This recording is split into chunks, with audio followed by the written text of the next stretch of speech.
Students, इस video में हम बात करेंगे म्यूचुअल इंडक्शन की। इसके पिछले लेक्चर में हमने सेल्फ इंडक्शन की फुल डिटेल पढ़ी थी। अगर आपने सेल्फ इंडक्शन की वीडियो नहीं देखी है, उसका लिंक मैंने इस वीडियो के डिस्क्रिप्शन में दे रखा है। आप वहां जाइए, लिंक पर क्लिक करिए और सेल्फ इंडक्शन की फुल डिटेल पढ़िए। यहाँ इस वीडियो में हम म्यूचुअल इंडक्शन का जिक्र करेंगे। म्यूचुअल इंडक्शन बड़ा ही सिंपल कंसेप्ट है, इसमें दो चार बातें आपको ध्यान रखनी पड़ती हैं। यहाँ पर देखो, म्यूचुअल इंडक्शन को कैसे हम पढ़ते हैं। हमने दो कोयल कंसीडर किए हैं। यहाँ म्यूचुअल इंडक्शन पढ़ने के लिए क्या करते हैं, हम दो कोयल हम कंसीडर करते हैं। एक कोयल हमने प्राइमरी ले ली, दूसरी कोयल हमने सेकेंडरी ले ली। तो दोनों कोयल जो है, इसमें हमने पहली कोयल के अंदर करंट पास करवाएंगे। जैसे ही हम प्राइमरी कोयल के अंदर करंट पास करते हैं तो प्राइमरी कोयल के अंदर मैग्नेटिक फील्ड तैयार होती है। प्राइमरी कोयल के अंदर मैग्नेटिक फील्ड तैयार होने का मतलब है मैग्नेटिक फ्लक्स भी तैयार हो रहा है। जैसे हम प्राइमरी कोयल से करंट पास करवाएंगे तो इस कोयल के अंदर मैग्नेटिक फील्ड लाइंस तैयार होंगी। फील्ड लाइंस बनते ही मैग्नेटिक फ्लक्स तैयार होगा और ये जो मैग्नेटिक फ्लक्स है प्राइमरी कोयल का, ये लिंक होगा दूसरी कोयल के साथ। इट मीन आप ये कह सकते हो कि प्राइमरी कोयल की जो मैग्नेटिक फील्ड लाइंस हैं वो लिंक हो जाएंगी सेकेंडरी कोयल के साथ। यानी कि अगर आप प्राइमरी कोयल में जो करंट दे रहे हो उसकी वैल्यू को अगर आप चेंज करते हो, प्राइमरी कोयल में जो आप करंट दे रहे हो उसकी वैल्यू को अगर आप चेंज करते हो तो इस कोयल के अंदर मैग्नेटिक फील्ड लाइंस भी चेंज होंगी और मैग्नेटिक फील्ड चेंज होने का मतलब मैग्नेटिक फ्लक्स भी चेंज होगा। और इस कोयल का मैग्नेटिक फ्लक्स अगर चेंज हो रहा है तो ये मैग्नेटिक फ्लक्स लिंक होगा सेकेंडरी कोयल के साथ। अगर सेकेंडरी कोयल के साथ जो प्राइमरी का फ्लक्स लिंक हुआ है ना, उसमें अगर चेंजमेंट आ रही है तो इसका मतलब इस सेकेंडरी कोयल के अंदर ईएमएफ इंड्यूस होगी। क्या इंड्यूस होगी? ईएमएफ इंड्यूस होगी। यानी कि बड़ा सिंपल कंसेप्ट है, अगर आप एक कोयल के अंदर करंट की वैल्यू को चेंज कर रहे हो और उसके पास में रखी किसी दूसरी कोयल के अंदर ईएमएफ इंड्यूस हो जाती है तो उस फिनोमिना को हम बोलते हैं म्यूचुअल इंडक्शन। क्या बोलते हैं? Mutual induction. हमने दो कोयल कंसीडर की थी, एक तो प्राइमरी कोयल थी हमारे पास और एक सेकेंडरी कोयल थी। जैसे हमने प्राइमरी कोयल के अंदर करंट पास करवाया था वैसे वैसे ही इसके अंदर मैग्नेटिक फ्लक्स तैयार हुआ था। वो फ्लक्स सेकेंडरी कोयल के साथ लिंक हो गया था। इसका मतलब सेकेंडरी कोयल के अंदर ईएमएफ इंड्यूस हुई थी। कब? जब हमने प्राइमरी कोयल के करंट को चेंज किया। करंट को चेंज करते ही फील्ड लाइंस चेंज होंगी। फील्ड लाइंस चेंज होते ही ये फील्ड लाइंस क्या होंगी? चेंज होंगी।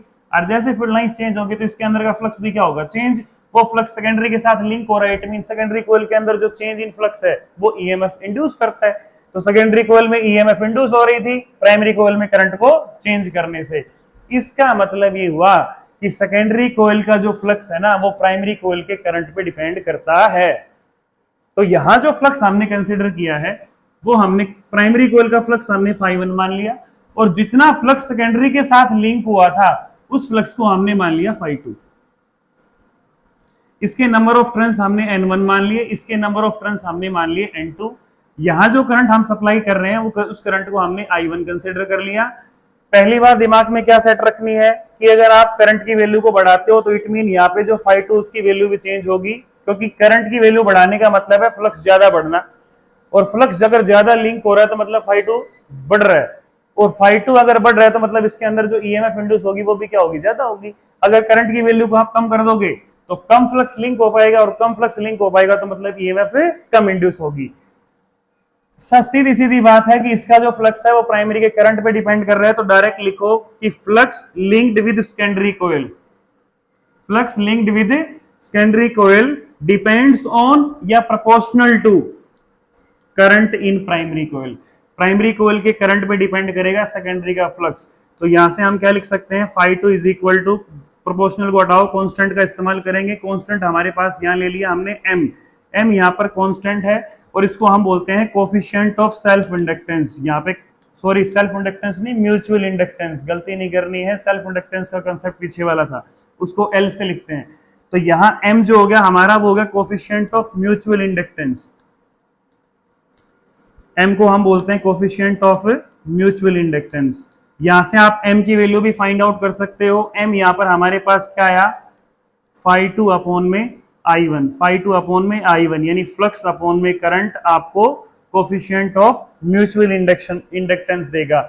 इस फॉर्मूले को अपने दिमाग में सेट करना है क्योंकि ये फॉर्मूला हमारा आगे काम आएगा। इस फॉर्मूले का यूज हम तब करेंगे जब हमें म्यूचुअल इंडक्टेंस सोलेनोइड के लिए निकालनी पड़ेगी। तो इस फॉर्मूले को आप दिमाग के अंदर सेट रखो। आई होप आपने स्क्रीनशॉट ले लिया होगा। उसके बाद ध्यान से देखो कि इस कोयल के अंदर जो इंड्यूस्ड ईएमएफ है, इस कोयल के अंदर जो इंड्यूस्ड ईएमएफ है, कितनी अमाउंट में इंड्यूस हुई, ईएमएफ कितनी इंड्यूस हुई, कैसे हम फाइंड आउट करते हैं? ध्यान से देखो एक बार। अगर हम इंड्यूस्ड ईएमएफ निकालने बैठ जाएं तो इसके अंदर इंड्यूस्ड ईएमएफ क्या होगी? इंड्यूस्ड ईएमएफ, ईएमएफ किसके बराबर होती है? फैराडे लॉ से हम बढ़ के आए हैं कि E is equal to minus का d phi by D t. यहां से फाई की जगह हम क्या रख सकते हैं? Minus D by D T. Phi की जगह मैं क्या रख सकता हूं?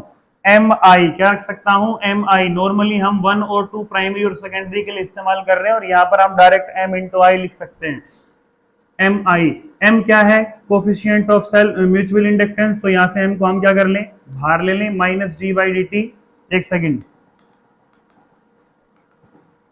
E is equal to minus M को हम बाहर ले लें तो ये हो गया हमारे पास d I by D t. तो ये मेरे पास आ गई induced EMF in the secondary coil, induced EMF in the secondary coil due to primary coil. यहां पे जो इंड्यूस्ड ईएमएफ हुई है वो प्राइमरी कोयल में करंट को चेंज करने से आई है। एम की वैल्यू आप यहां से निकाल सकते हो। एम किसके बराबर आएगा?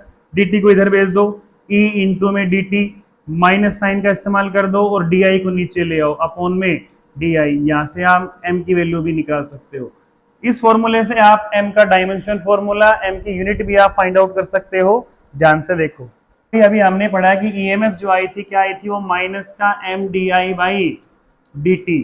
यहां से m की जो वैल्यू आई थी वो क्या आ गई? माइनस dt को उधर ले जाओ, E इंटू में dt और di को नीचे ले आओ, अपॉन में di। यहां से m की वैल्यू ये आ जाएगी। m की जो यूनिट हो गई वो क्या हो गई? हेनरी। m की जो यूनिट हो गई वो क्या हो गई? हेनरी। जैसे L की होती थी ना सेल्फ इंडक्टेंस में, सिमिलरली म्यूचुअल इंडक्टेंस की यूनिट भी सेम वही होगी जो सेल्फ इंडक्टेंस की होती थी। तो इसकी भी हेनरी होगी, उसकी भी हेनरी होती है। अगर आप यहां से डायमेंशन फॉर्मूला फाइंड आउट करो तो डायमेंशन फॉर्मूला के लिए आपको क्या करना पड़ेगा? ये वोल्टेज है, देखो ये वोल्टेज है ईएमएफ, तो वोल्टेज का आपको पता ही है, मैंने सेल्फ इंडक्टेंस के अंदर इसका डायमेंशन फॉर्मूला निकाल के दिखा रखा है, तो वहां पे आप देख सकते हो। अगर आप इसका डायमेंशन फॉर्मूला निकालोगे तो V किसके बराबर होता है? वोल्टेज किसके बराबर होती है? Work upon charge. वर्क का डायमेंशन फॉर्मूला कितना हो गया? M1L2T-2 और चार्ज कितना हो गया? 80। ये आ गया हमारा पोटेंशियल का M1L2T-2, T को ऊपर ले जाओ, T-1 हो जाएगा तो ये होगा T-3 और एक ऊपर ले जाओ A-1। ये हमारी वोल्टेज का डायमेंशन फॉर्मूला। तो हम E की जगह लिख सकते हैं M1L2T-3 A-1। यहां पर dt टाइम का हो गया T और अपॉन में करंट का कितना हो गया? A। A को ऊपर ले जाओ, जैसे हम यहां से A को ऊपर लेके जाएंगे तो हमारे पास क्या होगा? A इनवर्स हो जाएगा। एक सेकेंड, M1L2T-3 और T1 कितना होगा? T-2 और A-1 कितना होगा? A-2। ये हमारे पास आ गया म्यूचुअल इंडक्टेंस का dimension formula. As it is ditto का डिट्टो मैंने सेल्फ इंडक्शन में कराया था। सेल्फ इंडक्शन का जो डायमेंशन फॉर्मूला, जो यूनिट होती है, सिमिलरली वही यूनिट और डायमेंशन फॉर्मूला म्यूचुअल इंडक्टेंस के होते हैं। देखो म्यूचुअल इंडक्टेंस जो है ना वो किन किन फैक्टर पे डिपेंड करती है? म्यूचुअल इंडक्टेंस जो है ना एक्चुअल में हमारे नंबर ऑफ टर्न्स पे डिपेंड करती है। पहली बात तो कोयल के नंबर ऑफ टर्न्स है उस पर डिपेंड करती है।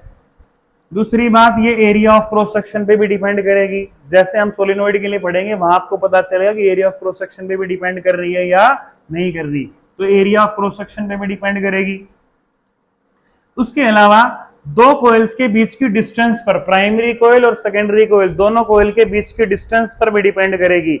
अगर डिस्टेंस दोनों के बीच में कम हुई, ये हमने प्राइमरी कोयल कंसीडर कर ली, ये हमने सेकेंडरी कोयल कंसीडर कर ली। अगर दोनों के बीच का गैप बिल्कुल कम है तो इसका मतलब इनके बीच का म्यूचुअल इंडक्टेंस जो होगा ना वो ज्यादा होगा। तो दोनों कोयल के बीच की डिस्टेंस पर भी डिपेंड करती है। तो पहली बात हो गई कि नंबर ऑफ टर्न्स पर, एरिया ऑफ क्रॉस सेक्शन पे और दोनों के बीच की डिस्टेंस पर भी डिपेंड करती है। लास्ट आप ध्यान रखो कि ये परमियाबिलिटी, मैग्नेटिक परमियाबिलिटी पे भी डिपेंड करती है। कोयल्स की जो मैग्नेटिक परमियाबिलिटी होती है उस पर भी डिपेंड करती है।